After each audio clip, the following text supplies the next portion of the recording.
Dengan dilantiknya Ketua KNPI Kota Semarang, diharapkan seluruh pemuda dapat memberikan peran penting dalam pembangunan daerah dan berdaya saing di Kota Semarang. Usai dilantik menjadi Ketua DPD KNPI Kota Semarang periode 2025 hingga 2028, Yohana Citra Mahardika siap menjalankan berbagai program kerja strategis, diantaranya pengelolaan sampah, pendidikan, dan program-program kerja lainnya. Dalam sambutan perdananya, Citra menyebut pelantikan ini sebagai momentum emas bagi pemuda Semarang. Visi yang diusung pengurus baru adalah menjadi wadah kepemudaan yang inklusif, progresif, dan berperan aktif dalam membangun pemuda berdaya saing di Kota Semarang. Visi ini diharapkan menjadi kompas arah gerak organisasi selama 3 tahun ke depan. Hadir dalam acara tersebut Wali Kota Semarang Agustina Wilujeng, jajaran Forkopimda Kota Semarang, Ketua DPD KNPI Jawa Tengah Kasita Ariwi Katmandu, Ketua terpilih dan jajaran DPD KNPI Kota Semarang periode kepengurusan tahun 2025 hingga 2028, para senior KNPI, serta para tokoh pemuda dan perwakilan organisasi kepemudaan. Sementara Wali Kota Semarang, Agustina Wilujeng dalam sambutannya menekankan pentingnya peran pemuda dalam pembangunan daerah. KNPI tadi isinya pengurus banyak banget. Yang berdiri di sini belum semua yang disebutkan. Karena para penduduk, penasehat dan lain-lainnya tadi adalah tokoh-tokoh pemuda yang kemarin-kemarin menjadi pengurus KNPI dari periode ke periode tetap ditulis. Artinya apa? Artinya mereka itu tetap menjalin hubungan dan akan membimbing teman-teman KNPI yang baru dilantik ini untuk bisa maju. Tadi semangatnya teman-teman KNPI Kota Semarang adalah kolaborasi. Nah, kolaborasinya dibentuk bagaimana nanti kita rumuskan. Mungkin pada saat terakhir akan ada beberapa pandangan dan visi-visi dari perwakilan pemerintah Kota Semarang untuk disampaikan di saat terakhir mereka. Ya, kami ada banyak program kerja. Sampai akhir tahun kami ada sekitar 18. Fokusnya apa sih? Fokusnya nanti ke pengelolaan sampah, nanti ada pendidikan dan juga beberapa. Sementara itu, Ketua DPD KNPI Jawa Tengah Kasita Ariwi Katmandu memberikan pesan yang tak kalah menarik. Ia menggambarkan KNPI sebagai taman bunga yang berwarna-warni namun indah jika dilihat utuh. Dengan kepengurusan baru, KNPI Kota Semarang diharapkan mampu menjembatani aspirasi pemuda dan menjadi mitra strategis pemerintah dalam membangun kota yang lebih berdaya saing. Tim Liputan melaporkan.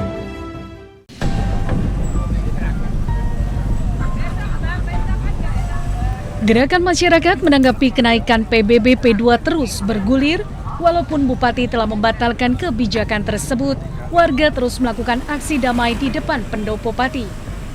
Bahkan beragam aspirasi warga mengkerucut pada pemakzulan Bupati. Menanggapi isu pemakzulan dirinya, Sudewo menghimbau agar warga tidak terprovokasi akan isu yang sedang berhembus. Dirinya juga meminta maaf kepada NU Pati atas kebijakan 5 hari sekolah yang juga akhirnya telah dibatalkan. Masyarakat Pati saya minta itu tetap tenang, ya, ikut menjaga Kabupaten Pati ini supaya suasananya kondusif. Karena Kabupaten Pati itu milik semua warga Kabupaten Pati, tidak milik segelintir orang yang keras-keras. Menjaga situasi kondusif. Saya terpilih ini konstitusional, terpilih secara demokratis. Ya kan, nggak ada kecurangan apapun. Kok mau digulingkan oleh segelintir orang?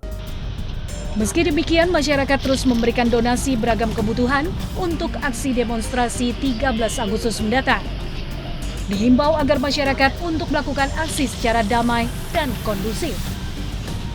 Dari Pati, Jawa Tengah, Lasa Rusandi, iNews melaporkan.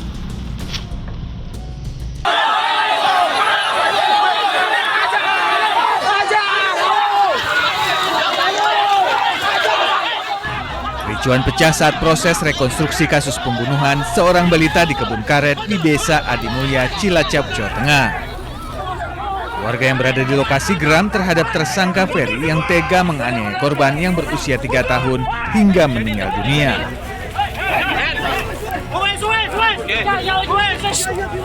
Dengerin. Namun polisi akhirnya berhasil meredam amarah warga dan ayah kandung korban yang tidak terima atas perlakuan keji tersangka terhadap korban.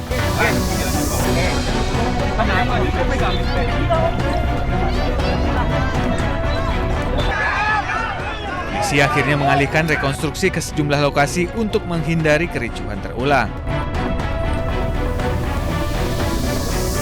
Kami memahami kami memahami bahwa warga itu emosi karena korban juga masih anak kayak gitu kan. Jadi kami memahami, tapi yang jelas dari rekon tadi kita juga sudah mendapatkan beberapa adegan yang kita anggap sebagai adegan inti yang bisa menggambarkan dari peran-perannya nanti yang mungkin bisa tersangka jadi bertambah, ya kan? Kita sudah dapatkan itu. Dalam rekonstruksi ini terungkap korban awalnya diantar ibunya menemui tersangka yang diketahui merupakan kekasih gelapnya. Selanjutnya, Ferry membawa korban jalan-jalan dengan mengendarai motor ke kawasan perbukitan. Di sini tersangka kemudian menganiaya korban hingga meninggal dunia. Saat ini, ibu korban telah ditetapkan sebagai tersangka karena diduga terlibat atas pembunuhan anaknya sendiri.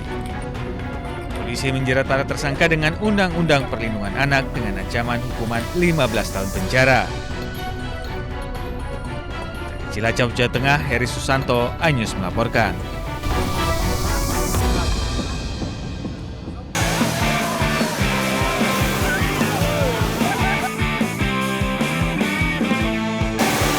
Kabupaten Banjarnegara punya wisata alam Banyuwong dan Pikas Resort yang menawarkan petualangan di sepanjang Sungai Serayu. Debit air yang sedang ditambah karakter sungai yang banyak jeram menantang akan menguji adrenalin para pengunjung.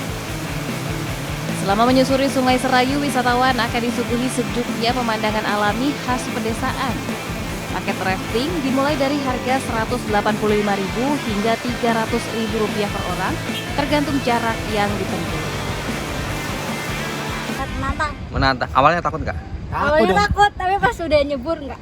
Oh gitu. Tadinya memang takut fobia juga ya, sama lumayan sih. Tadi yang paling menantang yang di bagian mana? Jeram? Iya, dia harus jeram. Yang tajam, Mas. Oh, jeram tajam. Pokoknya. Bagi wisatawan yang akan menginap, pengelola menawarkan penginapan berupa rumah joglo. Pengunjung akan dibawa dalam suasana alam yang sejuk, dingin, dan segar karena lokasi penginapan di tengah lahan persawahan. Nah, bagi Anda yang belum memiliki rencana libur akhir tahun, berpetualangan seru di Sungai Serayu, Banjarnegara bisa menjadi pilihan. Dari Banjarnegara, Jawa Tengah, Elis Novit, iNews melaporkan.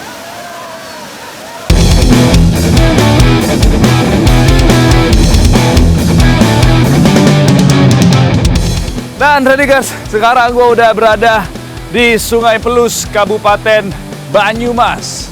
Lo bisa lihat sendiri pemandangan di sini, di Sungai Pelus. Dan gue mau ngapain? Pokoknya kita bakalan seru-seruan. Halo Mas, wih apa kabar? Baik. Baik. Ini lagi persiapan nih? Persiapan. Ya udah kalau gitu, pas banget ini gue udah nyampe, langsung kita siap-siap aja. Seperti biasa Tradikers, kita harus selalu mengutamakan keselamatan, safety first. Udah Tradikers, sekarang kita langsung aja buat stretching, terus kita langsung main, ya kan?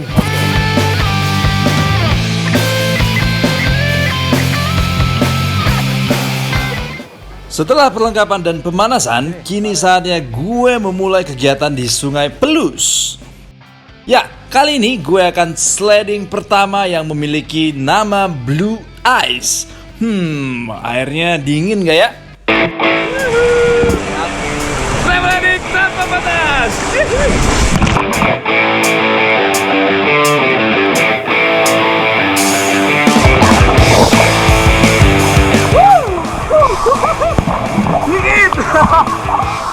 Tapi airnya sumpah jernih banget.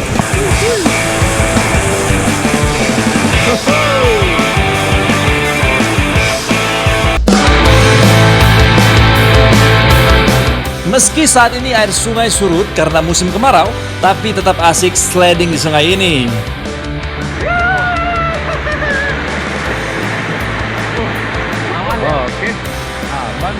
Wow, sepertinya body rafting kali ini seru banget. Untuk pasti lebih seru, sekarang gue mau coba kepala gue duluan yang meluncur di slide yang panjang. Saya mau coba kebalik juga, boleh Mas? Kebalik juga.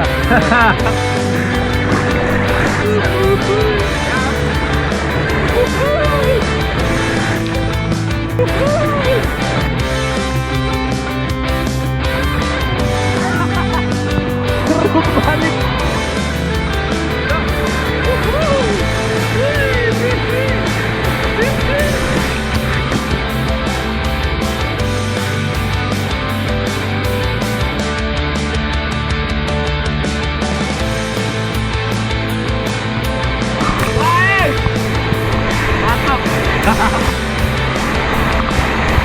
Jadi start menurutnya lumayan. Ini ketinggiannya 3 meteran. Setelah di bawah set sampai ke sini langsung jebur. Untuk menyempurnakan permainan air, gue bersama rekan-rekan yang lain akan cliff jump. Ayo, sikat.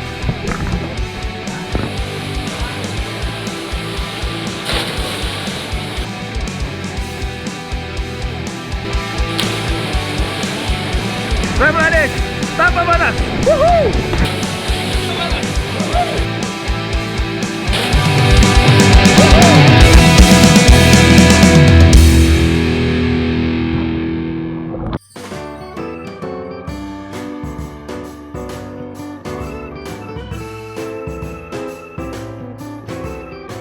Terletak di ketinggian 1.700 meter di atas permukaan laut, Swarga Timboa di Kelurahan Ngadirojo, Boyolali, Jawa Tengah menawarkan pemandangan luar biasa dari lereng Gunung Merbabu. Indahnya golden sunrise atau matahari terbit berwarna keemasan akan menjadi pemandangan pertama ketika wisatawan bangun pagi dan membuka tenda. Pemandangan ini semakin sempurna dengan kabut tipis dan hamparan awan yang menyelimuti lembah di bawahnya.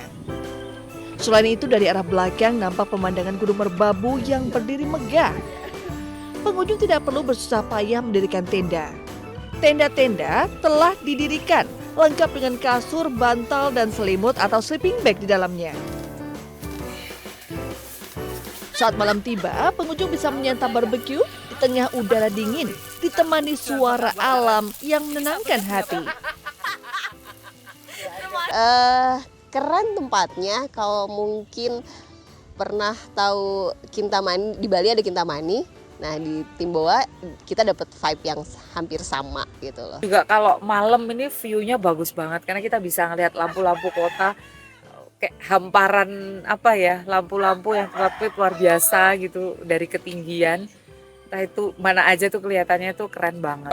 Di weekend pun kita juga masih dapat ketenangannya itu karena kita jumlah tenda akan kita batasi.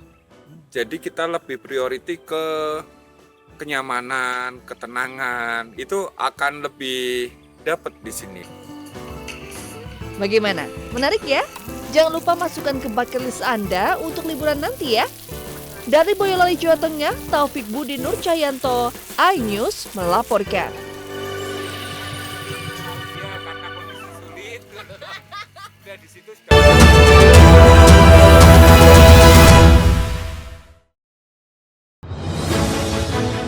Update informasi terlengkap menuju prime time berkualitas bersama iNews. Dalam iNews sore, kebakaran terlihat serudal terluka. Restinan diparkir pembunuh Ayam makanan non halal inti Jakarta. Kemayoran. iNews sore setiap hari Di iNewsroom terkait perang pemimpinan para guru Nadiem Makarim, Reskrim Polri, sama politisi Turkuru isian memeriksa kejelasan Rudal yang menarupsi Gunung Lewotobi ke rumah. Roy Suryo menjelaskan iNewsroom setiap hari di iNews Prime. Eksekusi percikan api isi bertindak tegas. Unjuk rasa Deddy Mulyadi. Undang-undang. Gerebekan. Kritikan Soekarno. Di Jawa Barat. Lengkapinya. Jenazah balistik Iran.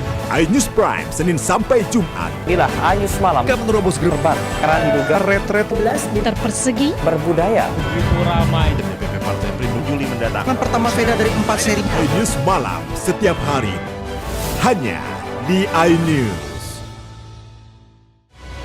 Realita setiap hari pukul 3:30 sore. Mengupas mengupas makna dan tafsir Al-Quran bersama ulama terkemuka tanah air. Jangan pernah kita berpikir hidup ini tidak ada cobaan. Seluruh amal kita itu dihitung dengan niatnya. Jelas, lugas, untuk kehidupan sehari-hari. Maka disitulah Allah akan merubah hidup kita di luar rumah tangga kita. Dia benar-benar bertobat seperti bayi baru dilahirkan dari rahim ibunda. Rumah tangga itu bangunannya adalah ketakwaan. Cahaya Hati Indonesia, Sabtu dan Minggu pukul 12 siang di iNews. Morning Update, Senin sampai Jumat pukul 7 pagi di iNews. Setelah Dewan TNI menyampaikan fundamental persoalan politik pemerintahan. Ini konyol. Ada keanehan dalam. Silakan aja, saya kira nggak ada masalah. The Prime Show, Rabu pukul 8 malam. Ini Pak Prabowo batuk, menghindar sama udah tahu maknanya apa. Bapak anak ini apa? Menurut saya ada sesuatu yang janggal. Oke. Udahlah. Saya Anisha Dasik. Interupsi, Kamis pukul 8 malam. Malapetaka itu ibu ya dicekik. Jak udah darah. Suara teriak sama minta tolong. Nangis. Karena sakit hati aja sih. Saya Arlista Hadi, inilah iNews File. Only on iNews.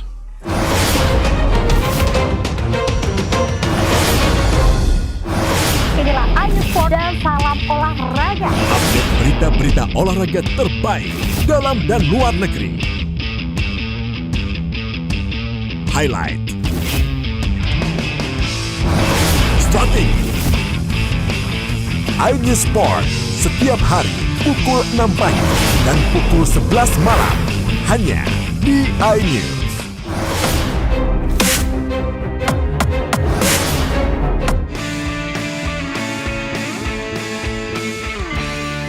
Kami menghadirkan beragam informasi menarik dan terkini terkait kebijakan hingga kegiatan para pemimpin bangsa dari Presiden, Wakil Presiden hingga Kabinet Merah Putih. Pemimpin Rakyat, Senin hingga Jumat pukul 1 siang.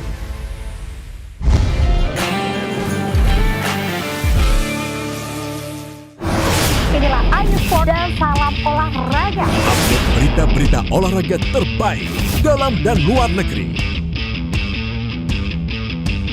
Highlight. Starting. iNews Sport setiap hari pukul 6 pagi dan pukul 11 malam. Hanya di iNews. Realita setiap hari pukul setengah 4 sore. Halo. Lengkapi pagi Anda dengan update informasi terkini. Gempol. Sistem mundur saling dorong. Barak militer. Pemain detik-detik Proses berebut makanan. Semua ada di iNews Today. Update informasi terlengkap menuju prime time berkualitas bersama iNews. Dalam iNews sore. Kebakaran terlihat serudal terluka. Palestina Diparkir. pembunuh. Karena non halal. Inti Jakarta. Kemayoran. iNews sore setiap hari. Di iNewsroom Terkait perang pemimpinan para guru. Nadiem Makarim, Reskrim Polri, sama politisi Turun Isian memeriksa kejelasan. Rudal yang menarupsi Gunung Lewotobi. Rumah. Roy Suryo menjelaskan. iNewsroom setiap hari. Di iNews Prime, eksekusi percikan api. isi bertindak tegas. Unjuk rasa Deddy Mulyadi. Undang-undang. Gerbekan. Kritikan Soekarno. Di Jawa Barat lengkapinya. Jenazah balistik Iran. iNews Prime Senin sampai Jumat. Inilah iNews Malam. Jika menerobos gerbang karena diduga retret Meter persegi. Berbudaya. begitu ramai dan DPP Partai Perindo Juli mendatang. Pertama sepeda dari 4 seri. iNews Malam setiap hari. Hanya di iNews. Morning Update Senin sampai Jumat pukul 7 pagi di iNews. Setelah Dewan TNI menyampaikan fundamental. Ini konyol. Ada keanehan. The Prime Show. Menurut saya ada sesuatu yang janggal. Oke. Interupsi. malapetaka itu ibu. Udah darah. Nangis. Karena sakit hati aja sih. Inilah iNews File. Only on iNews.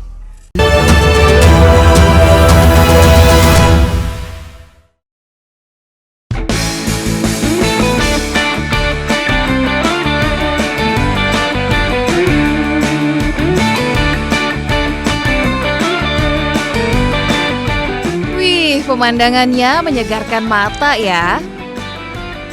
Destinasi wisata di kawasan Teh Kemuning, Kecamatan Ngargoyoso, Kabupaten Karanganyar ini menawarkan panorama lereng Gunung Lawu serta perkebunan teh.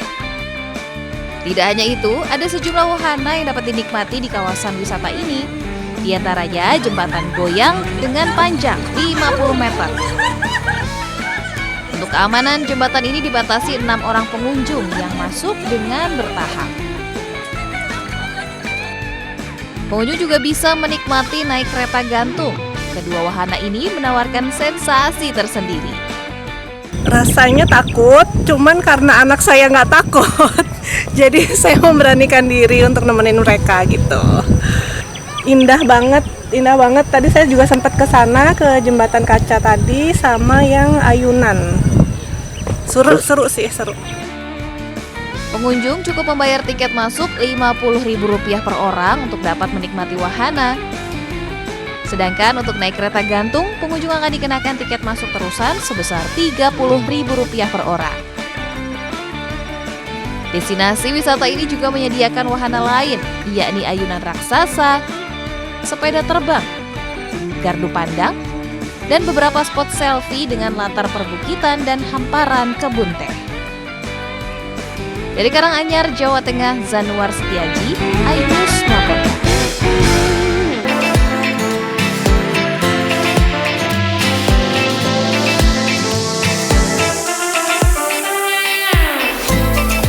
Mumpung libur panjang, tak ada salahnya main ke kebun teh di Kabupaten Wonosobo.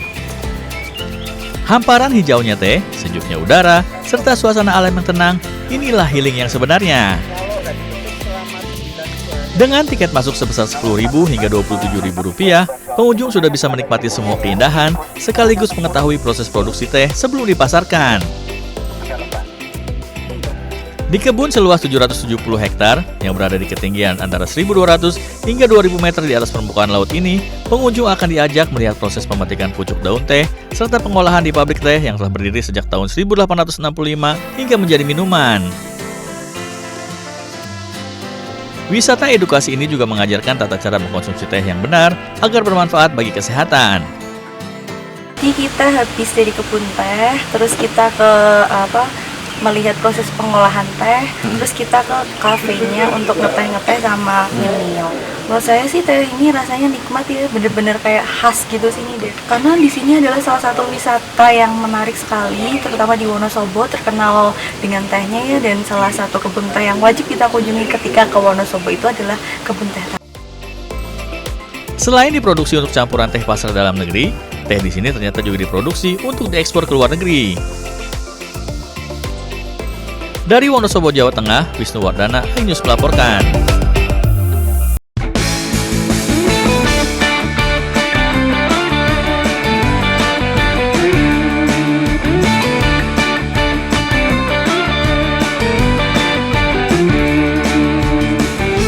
Soto dibakar.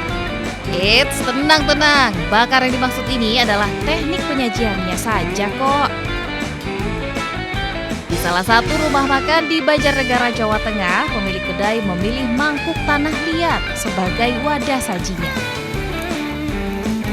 Mangkuk inilah yang lantas dibakar sebagai teknik memanaskannya.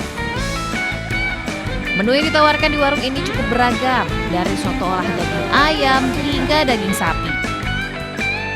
Salah satu menu favoritnya adalah soto daging sapi.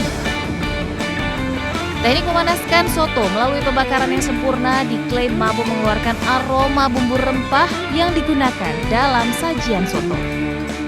Soto biasanya kan dimasak lebih biasa, tapi ini dibakar jadi bumbunya itu lebih terasa, lebih panas dan mantap. Rasanya jadi lebih enak ya? Lebih enak, lebih bumbunya, rempah-rempahnya itu lebih terasa. Harganya juga lumayan sih, menurutku terjangkau ya? Kita terjangkau. Kita mencoba sensasi baru itu namanya produk soto bakar yang mungkin beda daripada umumnya soto di tempat lain. Kita pengen beda dari yang lain, jadi kita proses pakai mangkuk dari tanah liat yang kita proses bakar dulu, baru terus disiram kuah. Ada berapa banyak, nanti tergantung pilihan menu, mau dari soto ayam biasa, soto ayam kampung, soto babat.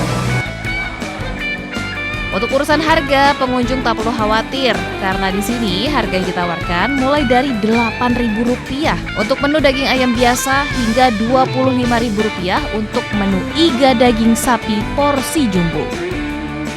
Nah, bagi Anda yang tertarik mencicip uniknya sajian soto bakar, bisa mengunjungi rumah makan yang berada di jalur utama Banjarnegara, Wonosobo, tepatnya di Gembongan, Kecamatan Sigaluh, Banjarnegara.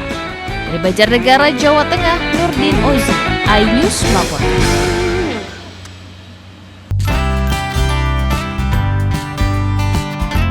Jam-jam segini, pasti perut sudah mulai lapar, apalagi kalau tadi belum sarapan.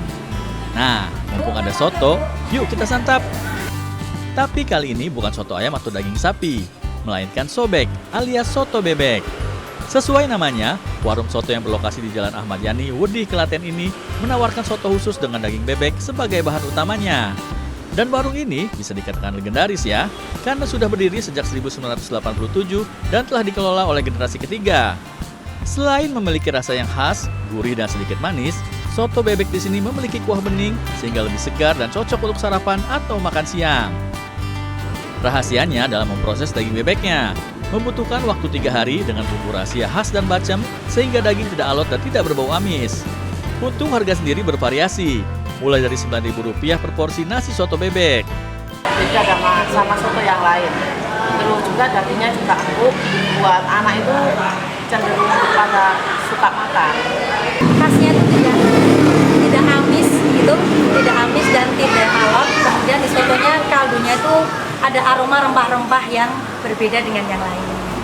Selain menyediakan soto bebek, warung ini juga melayani menu daging bebek goreng dengan harga Rp32.000 dan ingkung bebek komplit Rp140.000. Dari Klaten, Jawa Tengah, Saiful Effendi, iNews melaporkan.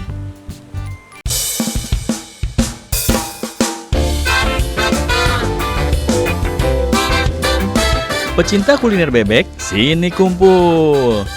Tenang-tenang, kali ini kuliner bebeknya tetap menjaga kesehatan kok. Kok bisa? Bisa dong, karena kuliner bebek kali ini dimasaknya tanpa minyak goreng. Proses pembuatannya memang cukup unik dan membutuhkan teknik khusus nih. Semua bumbu rempah yang telah digiling dicampurkan ke dalam rebusan daging bebek hingga empuk dan matang. Setelah dipotong sesuai ukuran, bebek kemudian digoreng tanpa menggunakan minyak. Bebek yang telah masak tinggal disajikan dengan nasi hangat, sambal, dan lalapan. Empuknya daging bebek dan aroma rempah yang kuat membuat hidangan ini menjadi favorit banyak orang. Biasanya bebek itu kan identik dengan bau yang nggak enak gitu ya, perengus gitu ya. Ini karena dimasak dengan rempah dan bebeknya juga tetap enak. Jadi nggak amis juga, terutama dagingnya ya, dagingnya itu empuk. Nah, saya mencoba untuk berkreasi dengan membuat bebek yang empuk, rempahnya itu kerasa. Terus selain itu juga kita gorengnya ini nggak pakai minyak yang berlebihan.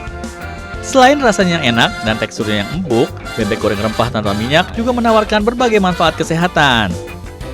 Rempah-rempah seperti jahe dan kunyit dikenal memiliki sifat antiinflamasi dan antioksidan yang baik untuk tubuh. Bawang merah dan bawang putih juga membantu meningkatkan sistem imun sekaligus melawan infeksi. Dari Semarang, Jawa Tengah, Taufik Budi Nur Cahyanto, iNews melaporkan.